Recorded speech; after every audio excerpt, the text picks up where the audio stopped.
Baik pemirsa, jumpa lagi dalam program Surabaya Now, program obrolan santai seputar hal yang sedang kekinian dan juga hal-hal seputar zaman now. Dan saat ini saya sedang berada di Hotel Best Western Pavilion yang ada di Jalan Ahmad Yani nomor 176 sampai dengan 178 Surabaya. Dan saat ini saya juga sudah bersama dengan para bintang tamu yang luar biasa. Dan kali ini kita akan membahas tentang relawan COVID-19 termasuk seperti apa kegiatannya. Kita akan cari tahu lebih lanjut ya. Oke, langsung saja kita sapa. Ada bintang tamu kita yang pertama dari komunitas Tolong Menolong. Ada Mas Daniel Lukas Nolong, betul ya? Ya, salam kemanusiaan. Iya, salam kemanusiaan. Apa kabar Mas Daniel? Oke, saya geser sedikit. Ada dari komunitas Muda-Mudi Surabaya. Nah, ada Mas Zubaidullah. Apa kabar? Alhamdulillah baik. Iya. Dan yang pakai belangkon yang paling ganteng di sini dari perwakilan pengurus ya Karang Taruna Surabaya, ada Cak Pras ya. Ini beda sendiri namanya. Apa kabar nih Cak Pras? Selalu sehat dan menantang COVID Corona. Luar biasa. Nah, seperti kita tahu ya saat ini ya, di masa pandemi seperti saat ini kan sekali banyak ya aksi-aksi kemanusiaan yang digelar, kepedulian sosial juga banyak digelar, dan seperti jadi fenomena tersendiri saat ini ya.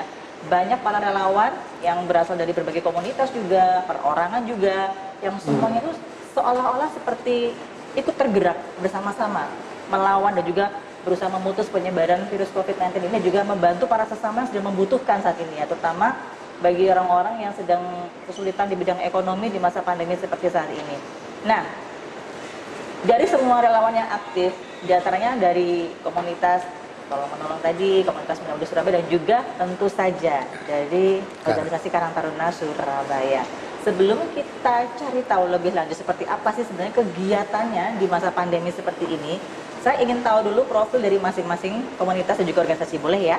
Oke, saya geser dulu ke Mas Daniel dulu ya, dari komunitas Tolong Menolong. Mas Daniel adalah ketua komunitasnya. Nah, mungkin bisa diceritakan ya sebenarnya bagaimana awal terbentuknya komunitas Tolong Menolong ini? Ya, saya boleh cerita dari awal ya. Waktu itu sekitar tahun 2010, saya mendapati suatu kasus di mana ada salah satu ibu usia lanjut yang sakit kanker payudara di daerah saya. Nah, dari situ saya akhirnya tergerak untuk kenapa saya nggak membuat suatu komunitas sosial gitu. Awalnya saya membuat namanya Komunitas Peduli Kermil atau KPK. Ya, karena emang case pertama yang saya tangani waktu itu di daerah eks lokalisasi Kermil waktu itu. Nah, dari situ kok akhirnya berlanjut ke case-case yang lain, nggak cuma di daerah Kermil aja gitu loh.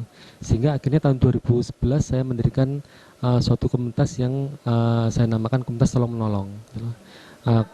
Kenapa Tolong Menolong? Ya karena nggak cuma saya yang bergerak, tapi yang lain juga bergerak. Teman-teman yang lain ada yang bagian donatur, ada yang cari bantuan juga segala macam. Terus ada yang memberi info. Nah ini kan berarti saya nggak bergerak sendiri, tapi tolong menolong, saling tolong menolong. Makanya saya pakai nama ini karena memang lebih simple dan lebih aware namanya seperti itu. Terus mulai dari sakit kanker payudara itu saya tangani pertama, berlanjut ke sakit-sakit yang lain gitu loh. Yang sakitnya parah-parah dan rata-rata memang mohon maaf stadium akhir gitu loh. Dan saya nggak tahu kenapa saya sering menangani kasus-kasus yang seperti ini gitu loh. Ternyata setelah saya pelajari dan saya renungkan, mungkin Tuhan memberi saya kesempatan untuk menemani mereka di sisa akhir hidupnya gitu loh. Karena mereka setelah saya tangani setengah bulan, paling lama 1 bulan 2 bulan, akhirnya mereka nggak ada seperti itu kan. Tapi setelah nggak ada kehidupan perekonomian keluarga yang ditinggalkan lebih baik daripada sebelumnya. Yang sebelumnya mungkin minus dan nggak punya uang, nggak punya tabungan, setelah saya tangani dan saya dampingi, mereka paling nggak punya tabungan seperti itu untuk melanjutkan hidup. Oke. Jadi sama ini juga masih fokus untuk menolong di bidang kesehatan ya?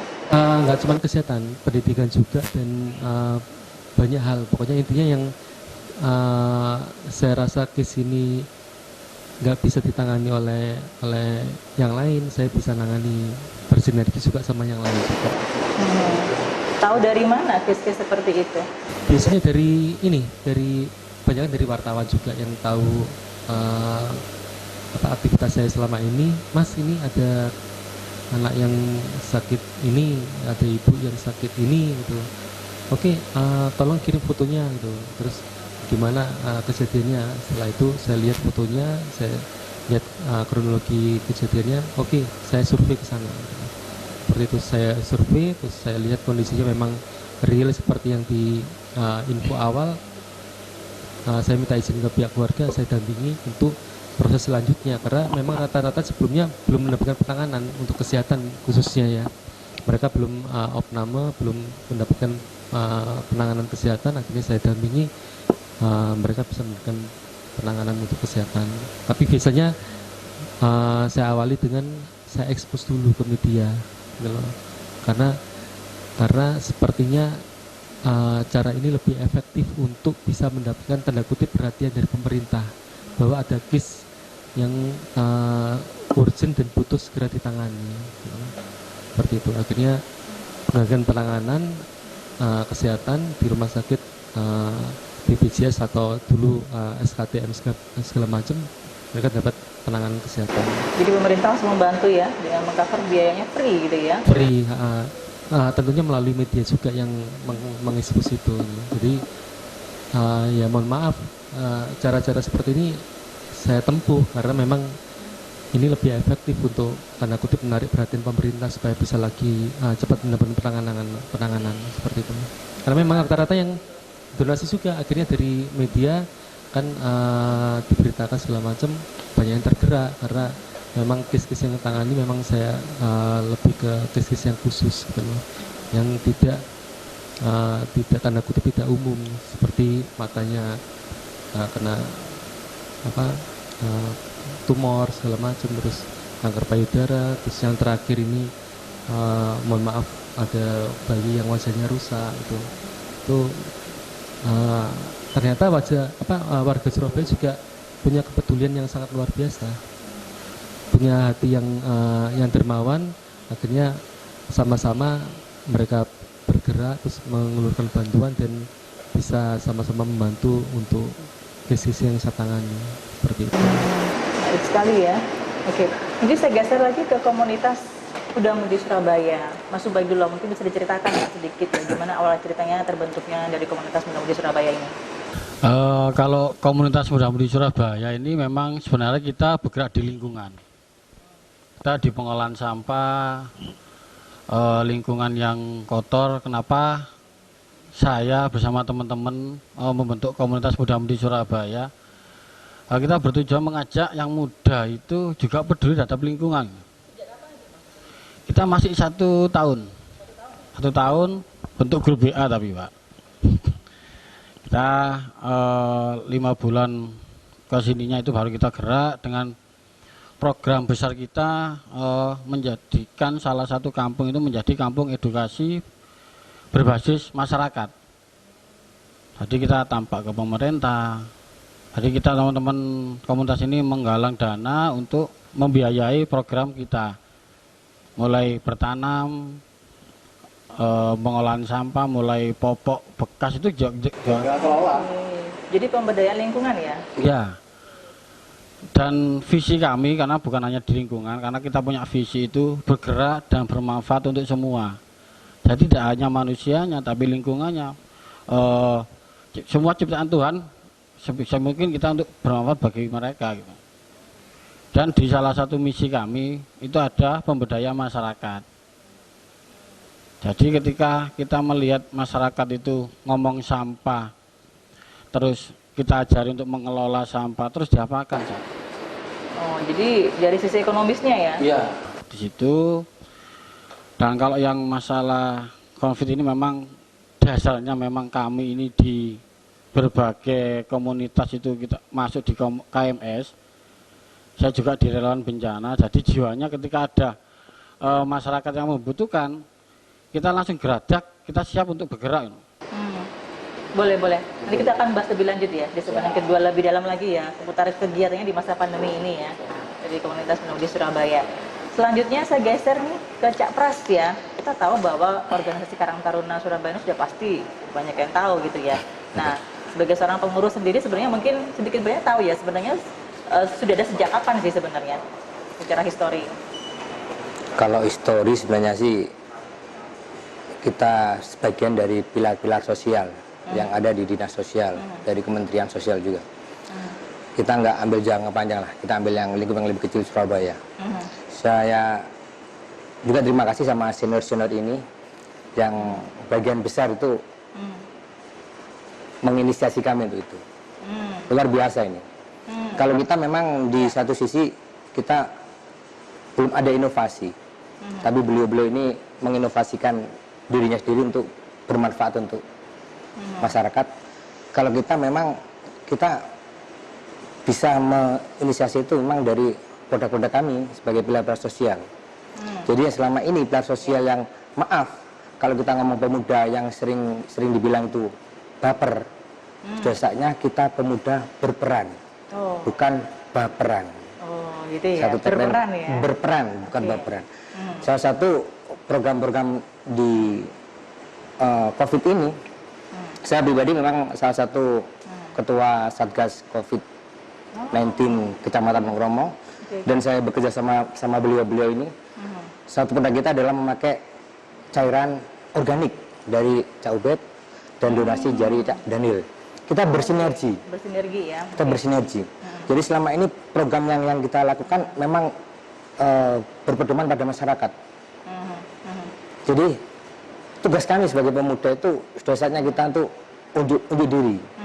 Di satu sisi kita itu masih punya masalah yang besar tentang pemuda, tapi saya nggak ambil yang paling besar, kita coba bermanfaatlah minimal di COVID-19 ini. Oke.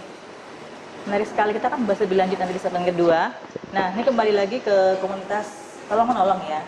Sejauh ini ada berapa jumlah anggotanya di sini, di Surabaya? Atau memang terbatas di Surabaya aja atau bisa di luar Surabaya juga? Kalau anggota kita nggak ada jumlah pastinya karena memang kita nangannya satu case baru kita mulai menggalang dana, kita share seperti itu. Jadi nggak ada. Nah, jadi ketika ada kasus suatu kasus yang kita tangani, baru saya share ke para donatur dan teman-teman relawan siapa yang mau membantu, baru kita bergerak seperti itu. Untuk jumlah pasti nggak ada, tapi untuk jumlah donasi yang masuk rata-rata memang bervariasi gitu kan. Tapi mulai dari angka puluhan sampai pernah terkumpul waktu itu kasus tumor mata retinoblastoma sekitar tahun 2013an itu sampai terkumpul 230-an juta hanya dalam waktu 2 minggu, dan itu diterima langsung oleh keluarga gitu loh. Yang awalnya dia minus sampai akhirnya dia punya tabungan Punya untuk survival ya.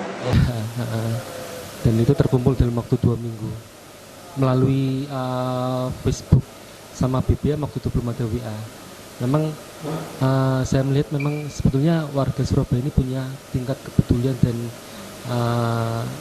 dermawan yang tinggi di Surabaya, meskipun kota metropolis tapi tingkat kepedulian sosialnya memang sangat tinggi, dan itu saya alami selama ini ketika saya menangani suatu kasus. Tidak pernah yang namanya kekurangan atau mengalami hambatan, nggak pernah. Seperti contohnya kemarin pagi saya dapat info seorang ibu yang baru saja mempunyai bayi umur 2 bulan, anak ketiga, tapi suaminya nggak bertanggung jawab, ditinggal ke kota asalnya di Blitar sana. Terus dia sendirian di kos dengan bayi yang baru berumur 2 bulan, tidak punya tabungan dan tidak makan selama berapa hari, hanya makan dari sumbangan dari teman-temannya, kue megengan itu. Terus anaknya yang bayi itu minum tajin karena nggak punya uang untuk beli susu. Akhirnya kemarin saya dapat info itu, saya langsung bergerak, saya langsung share, dan alhamdulillah kemarin pagi, siangnya sampai tadi pagi, ibu ini udah dapat bantuan 2 kotak susu, terus ada beras dan lain sebagainya. Terus kos-kosannya juga udah bayar untuk bulan ini gitu. Seperti itu. Jadi memang warga Surabaya ini sebenarnya punya tingkat kepedulian yang luar biasa. Dan pengertian Mas Daniel ya di komunitas tolong menolong ini ya. Ya, Salah satunya yang penting begitu ya. saling bersinergi dan saling kita punya tanggung jawab gitu loh. Tanggung jawab karena kita dipercaya, makanya orang-orang donatur percaya ketika kita ngasih info, oh memang ini real dan butuh ditolong urgent seperti itu. Kalau dari komunitas Muda-Mudi Surabaya, seperti namanya kan Surabaya, apakah memang anggotanya juga dari Surabaya aja? Berapa orang jumlah anggotanya? Kalau KMS ini dari tim pengurus, kita punya 7 tim pengurus inti yang bergerak, yang menjadi narasumber dan sebagainya, tim semprot juga. Untuk anggota kita yang di umum itu ada 30-an lebih, tapi bukan hanya di Surabaya. Karena kan kita juga punya Facebook, jadi ada yang dari Magetan, dari Medan, Bangkalan. KMS ya? KMS itu kan yang penting gini, Surabaya tetap, kan dia kan tinggal di Surabaya. Dan kita bergerak untuk masyarakat Surabaya. Kalau lebih besarnya nanti kan ada komunitas Muda-Mudi Surabaya cabang Bangkalan, cabang mana kan bisa. Iya, banyak cabang ya ini. Berarti luar biasa sekali ya partisipasi dari anggotanya ya. Ada berapa kira-kira total semuanya? Kalau tim inti kita punya 7 orang. Untuk yang umum itu yang hanya untuk sharing di WA, grup WA, ketika ada kegiatan itu kumpul ada 30-an libat. Ya di grup WA itu. Dan insya Allah kita punya tujuan itu 2 tahun kalau memang bisa tercapai, kita mau bikin yayasan untuk menghidupi teman-teman itu. Ya, saya mau nambahin juga, kalau saya memang komunitas saya lebih fokus di Surabaya. Nah, karena memang Surabaya sendiri masih banyak yang butuh kita tolong gitu loh. Seperti itu. Jadi ketika kita dapat case di luar Surabaya, kalau misalnya Sidoarjo gitu masih oke lah, tergantung case-nya ya.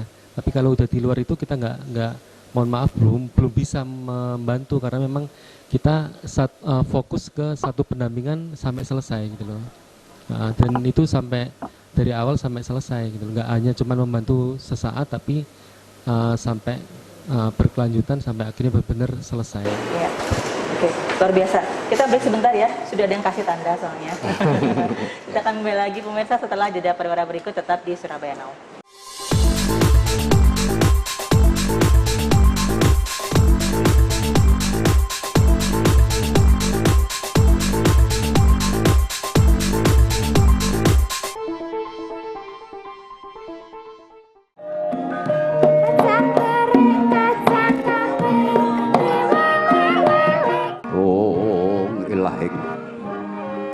Ana maya-maya katon angendanu ingkang ing bangwitan hanyarengi soroting surya harsa madhangi jagat raya ing madyantara tinonjang Jalapraba kang sumurut sumunar hamadhangi sasana minangka Purwaka.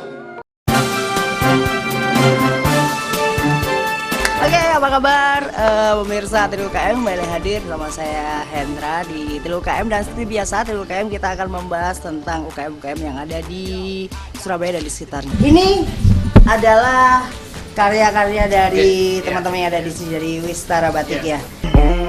Juga ini ada topi, nggak cuma tadi topi aku pakai topi apa? Topi apa tadi?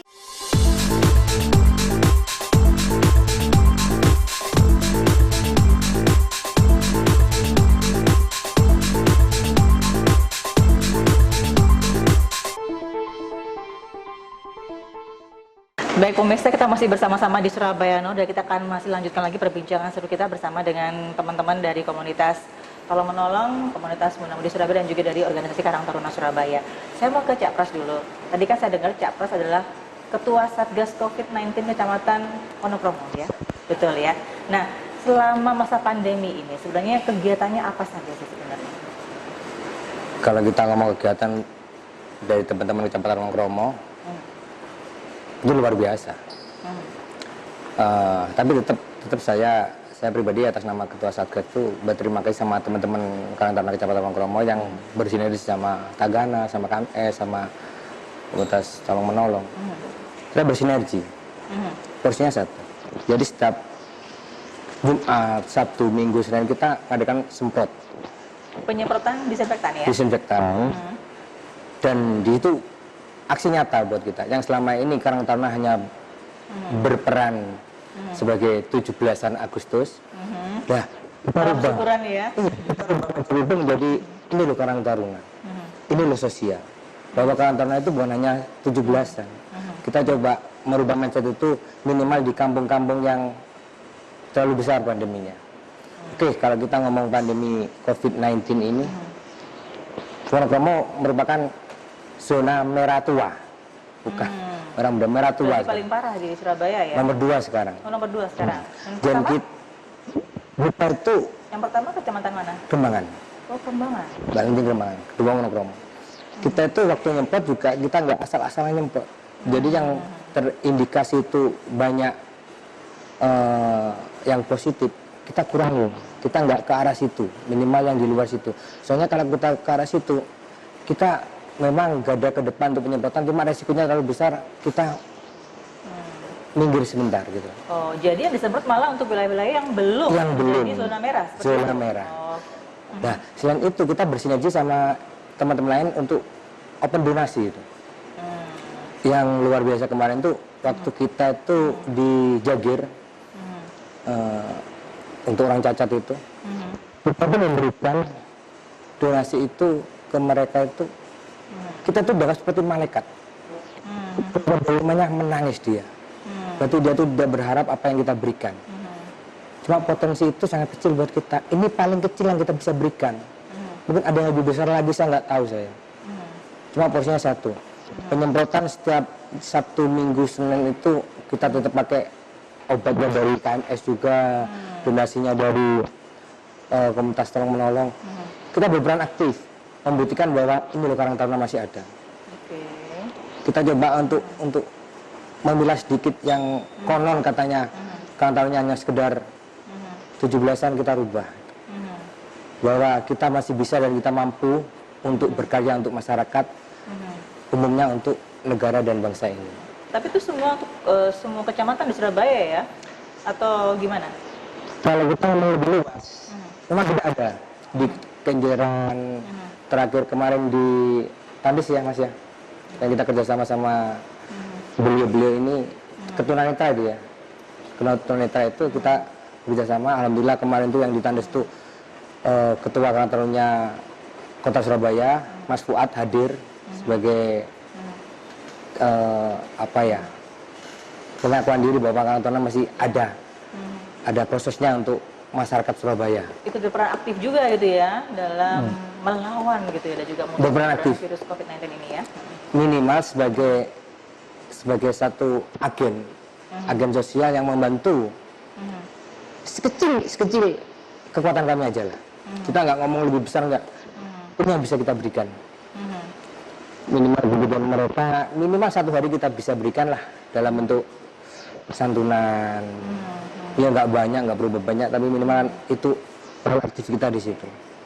Jadi dari 3 komunitas ini dan juga organisasi ini sama-sama bersinergi bersama-sama gitu ya untuk melakukan aksi sosial membantu masyarakat yang ada di sekitarnya di masa pandemi ini ya, seperti itu ya. Oke, menarik sekali. Tadi juga sempat disebutkan bahwa KMS ini membantu mensuplai, membuat gitu ya untuk cara penyemprotan disinfektannya seperti itu. Nah, ini kalau kita bicara soal cara disinfektan gitu ya, pastinya dari komunitas Damudi Surabaya juga sudah melakukan uji gitu ya, istilahnya uji materi atau apa ya itu sepertinya gitu ya, untuk bahan-bahan yang aman gitu ya, atau gimana? Sebenarnya untuk bahan disinfektan organik itu kami dari bahan itu dari pupuk organik yang diproduksi oleh Pondok Pomosdang Nganjuk. Bukan seperti disinfektan yang biasa? Bukan. Kita pupuk organik namanya Manutogol itu memang bisa berfungsi untuk apa aja. Untuk tanah bisa, untuk di air bisa, untuk penyemprotan hama juga bisa. Tuh, memang Pak Yainya memang luar biasa. Aman bagi tubuh ya? Aman, itu kan untuk sayuran juga bisa. Cuma campurannya memang kita ada garam sama rebusan air sirih. Kalau garam itu kan mineral alami yang dari laut itu, Mbak. Wong setanan sawat uyai hilang kan ya. Mana corona ya.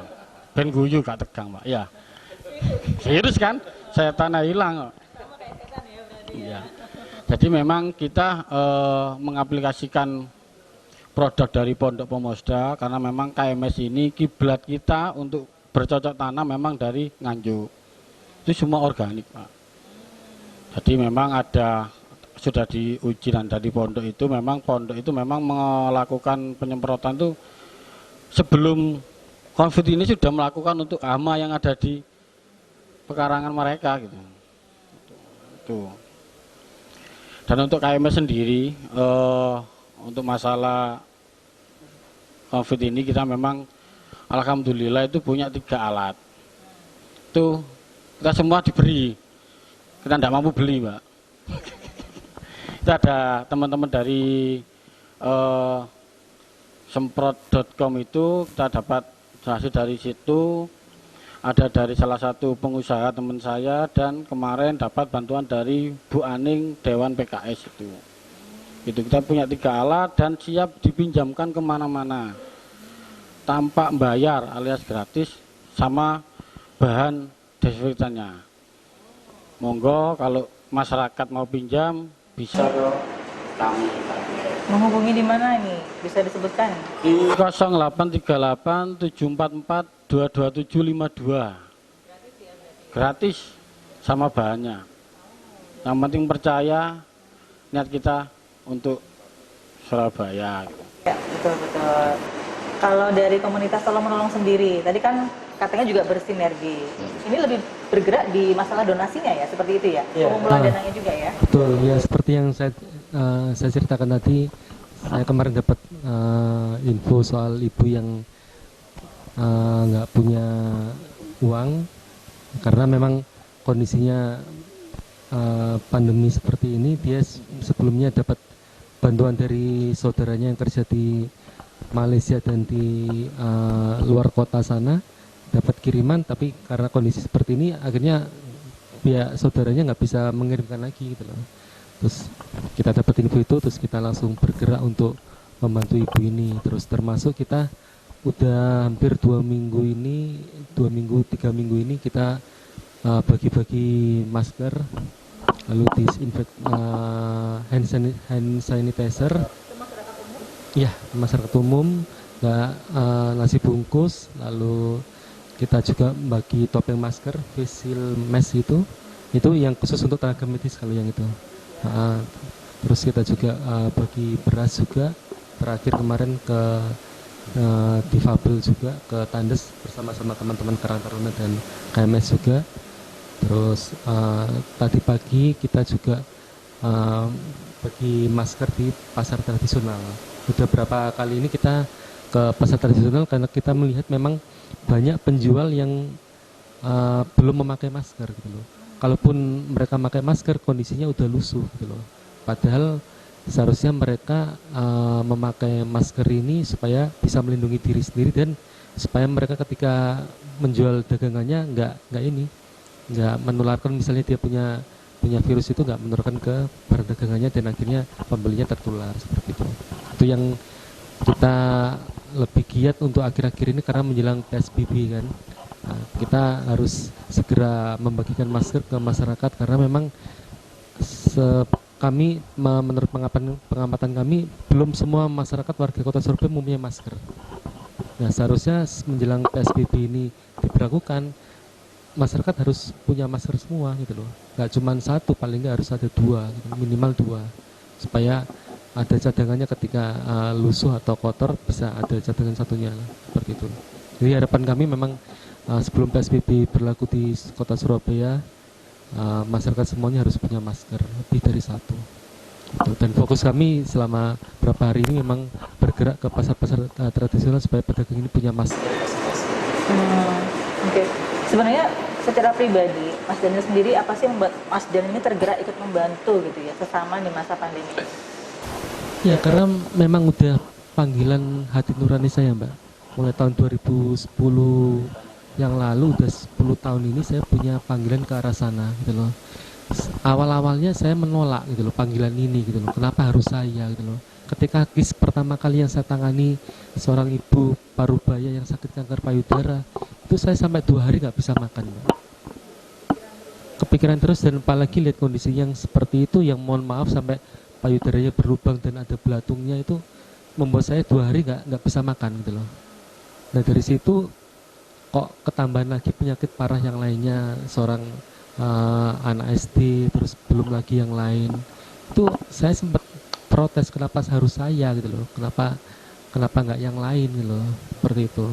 Terus akhirnya saya merenung, oh mungkin ini udah jadi takdir saya, udah jadi my destiny gitu loh, yang istilahnya harus mau nggak mau ya harus saya lakukan gitu loh. Karena semua orang sebenarnya dikasih kesempatan, Mbak, untuk berbuat. Teman-teman Karang Taruna dikasih kesempatan untuk berbuat, KMS berbuat, komunitas sosial yang lain berbuat, tapi ada yang tidak memanfaatkan kesempatan itu gitu loh. Kita teman-teman ini relawan mengambil kesempatan itu, akhirnya kita pergunakan kesempatan itu karena hidup cuma sekali gitu loh. Kalau prinsip saya, ya kalau prinsip saya hidup sekali harus berarti gitu. Karena memang semua orang kasih kesempatan, tapi tidak semua orang bisa mengambil kesempatan ini untuk bisa melayani sesama. Biasa. Kalau Cak Pras sendiri apa sih yang membaca apa yang tergerak, apalagi jadi ketua Satgas COVID-19 gitu ya? Mungkin Cak Pras juga punya banyak aktivitas lain. Nah, kenapa sampai merepotkan diri untuk ikut terlibat di sini? Jadi Poin relawan penting dari saya sebenarnya, saya itu terkutuk di sosial ini. Maksudnya gimana itu Cak Pras? Jadi gini, jadi Ya. saya menilai orang lain belum tentu bisa seperti saya, dan saya bisa seperti orang lain gitu. Alhamdulillah, saya itu bisa dibilang teman-teman ini bisa dibilang itu orang-orang gila, ya kan? Maksudnya apa? Kegilaan ini kita berpotensi, dan saya yakin 100% orang gila itu mesti nggak bisa kena corona. Oh gitu ya. Nah, ini saya ingin membuktikan bahwa ayolah kegilaan ini kita bisa mensupport teman-teman. Estim, kalau kita ngomong masalah penyemprotan, itu nggak lebih dari 5% dari keberhasilan itu. Selain kita melakukan suatu penyemprotan, kita juga melakukan suatu sosialisasi.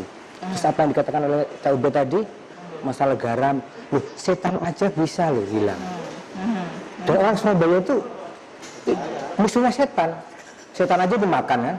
Apa itu? Oh, Rawan rawon setan, ini setan. Wah itu Lah, sponsor ya. itu Gitu. proses itu kita mendeskripsikan bahwa setan itu hilang dengan orang gila gitu. Dan kegilaan ini kita menciptakan bahwa satu proses, ayo dulur, selama ada waktu untuk bersosial, inilah saatnya. Kita nggak berharap, kalau kita ngomong sosial itu mesti ada musuhnya nanti. Orang-orang yang, maaf kita bilang berperan pada nominal lah, kita terus serang. Tapi kalau saya pribadi, saya memang sudah punya usaha di rumah. Alhamdulillah waktu kemarin itu karantina itu hampir semua itu sepi, Terdampak ya. terdampak, dan saya pribadi udah saatnya waktunya saya bersosial. Dan sosial ini bagian dari saya minimal bisa buat cerita buat anak cucu saya nanti. Bahwa prosesnya kalau menjadi seorang pahlawan minimal diam aja di rumah. Kalau saya diam di rumah itu lebih bagus. Tapi kalau saya bisa berperan di luar rumah itu tambah lebih bagus buat saya. Minimal dari saya merasa kutukan ini insya Allah ada buat saya. Dan teman-teman beliau-beliau ini bagian dari berarti cuma saya aja dikutuk ya. Mungkin itulah yang kutukan buat saya lah pribadi lah, kalau apa menjadi orang gila lah gitu ya. Kalau Mas Ubadillah apa nih yang membuat Mas Ubadillah tergerak ikut membantu gitu ya? Mungkin ini adalah salah satu doa ayah saya yang dikabulkan oleh Tuhan. Pasti orang tua berdoa, jadikanlah anak kami anak yang soleh, yang berbakti kepada nusa dan bangsa dan keluarga. Mungkin itu yang diwujudkan sama Tuhan kepada diri saya. Walaupun saya belum mampu seperti Cak Pras, Cak Daniel yang punya usaha masing-masing. Saya hanya tukang anak kos, kerja meklin mas, punya istri, punya anak 2, sing ngontrak dan cicilan. Tapi dengan kekuatan hati, sing JJ atau keren nih ya. Kekuatan hati ini gimana kita bisa membantu orang lain gitu. Karena mungkin dalam kitab suci pasti ada. Bek kon sugih tapi tonggomu gak mangan padha ae. Kon munggah haji tapi tonggomu gak iso mangan kemeneng ae padha ae. Basa Jawa ngono. Jadi kami saya memang terlahir dari orang yang tidak mampu, kepingin berbuat sesuatu. Kalau kita ngomong uang, saya tidak mampu. Jadi yaitu pikiran dan tenaga ini yang akan kita perbuat. Apa yang saya lakukan untuk membantu orang lain gitu. Delok ekonomi saya sendiri sebenarnya yo mesakno. Aku yo bahasa mangan bahasa gak, Mbak. Tapi alhamdulillah kami bersama tim KMS kita sekarang fokus di tunanetra dan disabilitas. Untuk sebar sembako, kita punya program sebar sembako disabilitas dan tunanetra. Kalau teman-teman kan kebanyakan ojol di pasar, tukang beca dan sebagainya. Kami sebagian kecil disabilitas ini kan juga perlu kita bantu. Jadi kami bersama tim itu berpikir apa yang belum tersentuh sama teman-teman gitu. Ya itu, kalau ojol kan sudah Mas Dani ini ketua Jawa Timur ini. Humas ini. Jadi saya kan juga mengikuti Facebooknya teman-teman itu, ternyata memang disabilitas, tunanetra itu juga belum sedikit yang masih tersentuh gitu loh. Jadi kami kemarin saya sinergi dengan teman-teman Yayasan Urunan Kebaikan itu, saya minta data tunanetra yang ada di Surabaya. Kita dapat kebagian 12 orang. Saya open donasi melalui Facebook dan teman-teman saya, ternyata alhamdulillah bisa tersampai. Dan sekarang untuk tunanetra Surabaya sudah ada yang handle. Dan sekarang kita lagi fokus di disabilitas duafa. Bukan disabilitas yang kaya, yang duafa, tapi kan banyak disabilitas yang punya usaha dan sebagainya. Jadi untuk bulan puasa ini insya Allah besok awal puasa hari Jumat kita sebar sembako untuk disabilitas. Jadi ini kan Jumat itu Jumat berkah ya. Makanya kita mengawali puasa kita dengan sebar sembako. Amin. Oke, luar biasa. Kita break sebentar boleh? Kita akan kembali lagi selepas jeda, dan pemirsa kita akan kembali lagi setelah jeda pariwara berikut, tetap di Surabaya Now.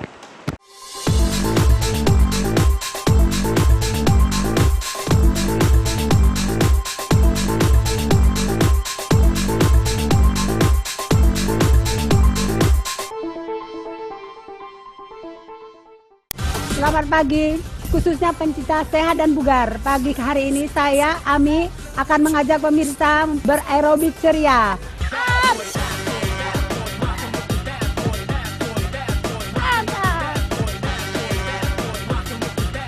Lagi. Go! Ke depan lurus. 6, 7, 8.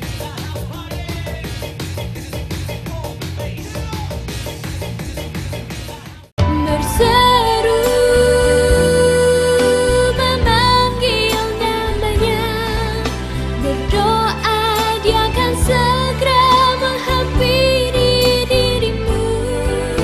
Percaya dia tak jauh darimu, dia hanya sejauh doa.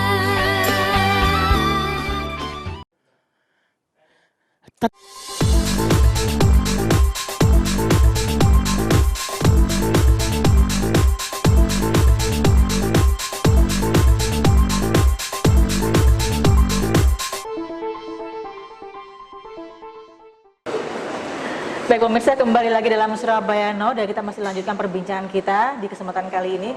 Lanjut ya, sekarang saya mau ke Cak Pras lagi nih. Bicara soal tantangan, apa yang jadi tantangan menjadi relawan COVID-19 di masa pandemi seperti saat ini?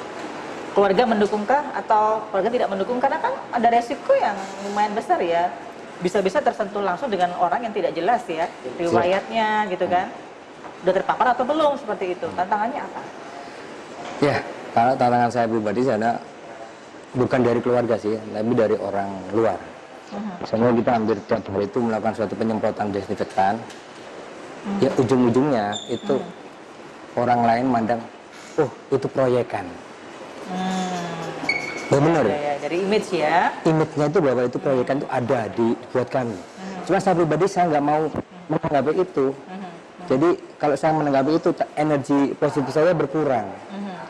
Jadi tetap 1 bulan ini saya hantarkan untuk tetap positif lah. Soalnya energi positif saya dan teman-teman saya dan rekan-rekan saya ini jangan sampai berkurang. Ya. Selama energi positif itu berkurang, akhirnya hasilnya juga berkurang. Kita tetap positif. Apapun yang ada, ya saya mohon maaf. Untuk beli obatnya desinfektan kan ada nominalnya. Ya. Kita nggak pernah minta dari masyarakat manapun itu. Selama kita mampu kita beli sendiri. Kita berikan buat warga.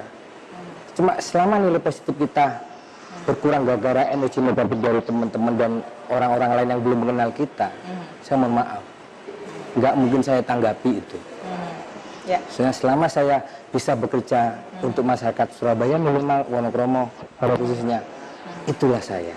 Ya, luar biasa. Keluarga mendukung ya berarti ya? Kalau keluarga mendukung, bahkan kita siap memberikan suatu lebih daripada itu. Cuma saya nggak mau ngomong lah masalah itu, tapi minimal tantangan buat saya adalah bukan dari keluarga saya, bukan dari teman-teman saya, tapi dari masyarakat yang belum mengenal saya pada intinya. Oke. Kalau dari Mas Subaidullah sendiri apa tantangannya selama jadi relawan COVID-19 ini? Saya bisa dengan istri saya. Oh, itu tantangan ya. Iya, iya. Semenjak corona ini mendatangi kita, karena saya kerja di Puskesmas, Mbak. Jadi saya juga garda terdepan yang menerima pasien pertama kali adalah kami. Jadi kami juga mempunyai siasat gimana biar keluarga saya itu bisa anggapnya sehat lah. Karena saya hanya tinggal di kos-kosan yang hanya 1 kamar. Akhirnya saya pulangkan istri saya ke Magetan. Jadi saya selama ini bujang ini. Jadi memang untuk kita jangan sampai menjadi penyalur virus ke keluarga kita gitu. Kerja saya sudah di Puskesmas, tiap harinya kita nyemprot dan bagi sembako dan masker ke masyarakat. Kita juga tidak tahu gitu. Yang kita bagi itu dia terjangkit atau enggak. Memang yang kita lawan bukan orangnya tapi virusnya itu. Dan masyarakat sekarang tolong juga perlu dicamkan, jangan orangnya kita kucilkan gitu. Perlu kita support masyarakat yang terjangkit itu tetap mandiri, isolasi mandiri di rumah, masyarakat tetangganya support seperti memberi sembako atau permakanan, jangan dikucilkan karena ada tetangga kami dulu pernah seperti itu. Belum jelas itu terkena atau enggak, dapat isu ketika dia nongkrong sama teman-temannya hilang. Nah itu kan edukasi yang perlu kita terapkan ke masyarakat gitu. Jangan dikucilkan tapi disupport. Tapi memang untuk tantangan saya sendiri itu tadi kerja sudah di Puskesmas, kami garda terdepan pengambilan antrian untuk pasien, pulang kerja nyemprot dan bagi-bagi sembako. Kami hanya 1 kamar, makanya istri saya pulangkan bersama anak-anak saya. Gimana tanggapan keluarga? Ada protes nggak? Sebenarnya bukan protes, cuma saya ngomong kangen-kangen, Cak. Karena kita sudah punya anak, punya istri, jadi memang tetap saya mengedukasi keluarga saya. Kenapa saya taruh di desa? Karena lebih aman. Karena jauh. Satu rumah itu jauh di desa itu, Mbak. Kalau di Surabaya, karena anak saya yang pertama itu kan suka nanggone korem, jadi saya juga takut gitu. Ngopi nang korem. Jadi memang tantangan terberat saya adalah berpisah sementara dengan keluarga. Itu ya. Kalau dari Mas Dili sendiri apa nih tantangannya selama jadi relawan COVID-19 ini di masa pandemi? Iya, sekarang kan saya bersama tim kan bagi-bagi masker, nasi bungkus, hand sanitizer dan segala macam. Kan kita bertemu banyak profesi seperti ojol, teman-teman ojek online, terus tukang beca, tukang sampah segala macam, termasuk di bawah kolong jembatan juga kita bagi-bagi di sana juga. Ya itu tadi kita harus yang pertama menjaga kesehatan kita, imun kita juga harus terjaga gitu loh. pernah waktu awal-awal saya melakukan aktivitas ini, kondisi saya agak drop setelah itu gitu loh. Saya langsung mengkarantina diri, terus saya pulihkan dulu. Oh ternyata memang harus kita jaga imun kita ketika bersentuhan dengan banyak masyarakat gitu loh. Itu yang pertama. Terus yang kedua masalah pencitraan. Ya, ini faktor yang juga tantangan yang terberat karena kita dibilang kita melakukan aktivitas sosial segala macam, kita dibilang pencitraan gitu. Oh, KP ini maju caleg segala macam atau pengen cari popularitas gitu kan. Padahal kan nggak ada hubungannya sebenarnya. Nah, jadi emang tantangan terbesar salah satunya ya dari paham pemikiran dari masyarakat juga seperti kata Cak Pras. Oh proyekan gitu kan, padahal kadang-kadang kita merogoh kocek kantong kita sendiri untuk berbuat sesuatu itu gitu loh.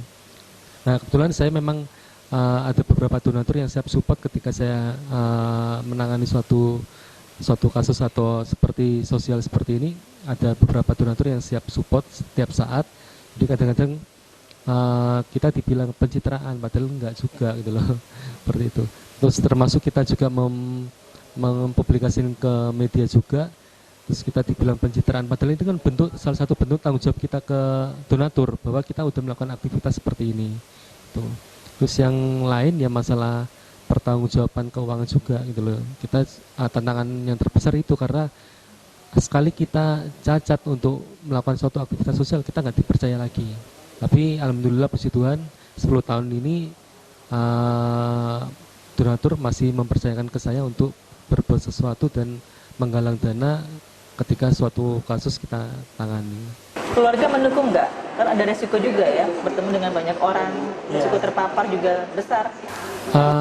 Keluarga pada intinya mendukung, cuman memberi warning kita ketika seperti pandemi seperti sekarang ini, ketika kita udah bagi-bagi, kita harus segera melepas baju segala macam, mandi, keramas, setelah itu baru bisa bertemu sama keluarga seperti itu. Iya, dan yang terpenting jaga imun, minum vitamin segala macam, tidur juga nggak boleh kurang gitu loh. Itu yang harus kita jaga. Kalau pihak keluarga intinya mendukung tapi memberi warning untuk segera bersih-bersih ketika selesai melakukan aktivitas. Gitu. Terus satu lagi mungkin dari yang pandemi seperti ini kita juga intinya membantu pemerintah gitu loh. Kita support pemerintah untuk kebijakan apapun termasuk nanti akan ada PSBB ya mau nggak mau ya kita patuhi gitu loh. Kita bantu seperti itu. Oke. Nah, sepanjang masa pandemi ini target apa yang ingin dicapai dalam menjalankan misi ya saat ini? Itu dari organisasi Karang Taruna sendiri apa nih targetnya? Jadi harus melakukan penyemprotan disinfektan di kawasan mana aja itu seperti apa ya? Target awal saya pribadi Mbak ya, saya harus sehat gitu loh. Selama kalau saya sehat, saya bisa membantu yang lain. Gitu. Kita nggak ngomong target yang mulu-mulu Mbak. Minimal kita bisa berperan aktif pada masyarakat. Kita nggak butuh baperan lah, gitu. Jadi minimal itu target awal saya di situ. Terus yang penting, sangat penting lagi sebenarnya kita itu mengedukasi masyarakat bahwa bukan masker, disinfektan dan lain-lain itu yang penunjang. Yang penting adalah imun itu dari orangnya itu sendiri. Gimana dengan polanya bersedia sendiri, dengan itu yang perlu kita edukasi itu. Sempat hanya sebagai alat untuk kita bisa berkomunikasi dengan masyarakat langsung. Satu faktornya di situ. Tapi target saya cuma satu aja tadi, relawan harus sehat, gitu, nggak boleh sakit. Ya. Cuma itu aja lah dari saya. Oke. Kalau Mas Ubay dulu apa nih? Saya nggak punya target sebenarnya. Karena hidup saya bukan untuk target. Target itu bukan untuk dicapai tapi dilampaui ya, Iya. gitu ya. Kalau kami yang penting kami tetap berjalan, apa yang kita bisa lakukan untuk masyarakat. Saya juga punya motivasi diri saya sendiri. Bergerak itu tidak harus kaya. Itu jadi ketika saya masih hidup, ketika saya masih sehat, saya harus tetap bergerak untuk bermanfaat bagi semua, itu aja. Jadi target kami bersama tim KMS tetap bergerak dan bermanfaat bagi semua. Mas Daniel, apa ini? Sepakat saya katanya rekan saya bahwa kita berbuat sesuatu atau membantu seseorang tidak perlu menunggu kaya, gitu loh. Apapun kita bisa lakukan, nggak harus berupa materi, tapi juga bisa tenaga maupun pikiran. Itu yang pertama. Terus untuk masalah target, kalau saya udah 10 tahun ini nggak punya target apapun gitu loh. Dalam artian saya mengikuti kemana tujuan saya ke depan nantinya, gitu loh. Let it flow gitu. Jadi saya mengalir, mengikuti seperti air gitu loh. Ya udah, kita ada kasus seperti ini kita dampingi sampai selesai, terus ada kasus seperti ini kita bantu semampu kita, seperti itu. Yang penting jangan sampai ada orang khususnya di Surabaya yang mati kelaparan seperti yang di Bogor atau Garut tuh ya, Banten ya. 2 hari nggak makan, nggak bisa makan, tetangga nggak tahu, kelaparan dan meninggal. Jangan sampai seperti ini, khususnya untuk warga Surabaya jangan sampai terjadi. Apalagi kita punya seorang pemimpin Bu Risma yang mempunyai kepedulian dan kinerja yang luar biasa. Kita harus membantu beliau gitu loh. Termasuk gubernur juga, Bu Kofifa kita bantu supaya paling enggak sekitar kita lah, kita nggak perlu muluk-muluk atau punya target sampai Surabaya bisa kita bantu semua, tapi paling enggak dari lingkungan sekitar dulu lah. Yang ketika mereka membutuhkan bantuan kita ya kita tolong semampu kita. Kalaupun nggak punya biaya, kita carikan donatur yang bisa membantu orang yang kita bantu ini, seperti itu. Oke. Ya, mungkin ada yang ingin disampaikan kepada masyarakat, pesan-pesannya mungkin? Ya, saya tambahkan lagi Mbak. Boleh. Saya ucapkan terima kasih kepada ibu-ibu PKK di Jagir dan Darmo kemarin yang memberikan APD buat teman-teman Karang Taruna, dan salah satu partai yang memberikan alat juga buat kita. Saya yakin masih banyak orang yang ingin membantu kita untuk melawan COVID-19 ini. Saya berharap ini bukan hanya sekedar pandemi, tapi kita coba tarik garis positif bahwa inilah saatnya kita untuk bersosial yang lebih bagus lagi dan lebih mulia. Oke. Kalau dari Mas Ubaidullah, apa yang ingin disampaikan kepada masyarakat, pesan-pesannya mungkin? Kalau saya sih cuma gini aja, masyarakat tetap di rumah, bergerak dari rumah. Kalau kepingin donasi, kepingin bantu, bisa disalurkan melalui komunitas muda-mudi Surabaya dengan program kami sebar sembako untuk disabilitas dan kaum duafa. Bisa di nomor WA saya 0838 744 22752 atau like di Facebook kami atau di IG komunitas muda-mudi Surabaya. Itu aja Mbak dari saya. Mas Daniel, apa yang ingin disampaikan kepada masyarakat, pesan-pesannya mungkin? Ya, intinya adalah badai pasti berlalu gitu loh. Nggak ada yang namanya suatu permasalahan, suatu kasus yang tidak akan selesai. Walaupun nanti prediksinya katanya pandemi corona ini selesai akhir tahun, tapi kalau kita bisa sama-sama berjuang bersatu, kita bisa melewati ini semua dengan baik dan kita ambil hikmahnya gitu loh. Nah, yang dulunya kita nggak pernah menyangka bahwa kita seperti anak-anak kita atau adik-adik kita sekolah, ternyata sekarang nggak ada ujian gitu kan, sekolah dari rumah seperti itu kan, ini nggak pernah kita alami sebelumnya gitu loh. Terus bekerja dari rumah juga, tanggal merah juga, sekolah juga panjang, itu kan nggak pernah kita alami gitu. Tapi ada hikmah yang mungkin bisa kita ambil bahwa memang kita tidak bisa melawan kekuasaan Tuhan gitu loh. Kita harus punya refleksi dan harus kita pahami bahwa kita punya Tuhan yang harus kita ingat bahwa kita tidak bisa bergerak sendiri. Kita nggak hanya manusia biasa yang punya keterbatasan, dan di masa seperti ini seharusnya kita bisa sama-sama saling membantu bergerak, seperti kata Mas Ubed, bergerak dari rumah, nggak harus sama-sama bersama kita jadi relawan, tapi bisa membantu dari rumah, mendonasikan apa yang mereka punya, seperti itu. Jadi sudah saatnya masa-masa seperti ini kita saling bergandengan tangan dan saling tolong menolong, seperti itu. Dan yang terakhir, membantu pemerintah, apapun keputusan dari pemerintah harus kita taati. seperti itu.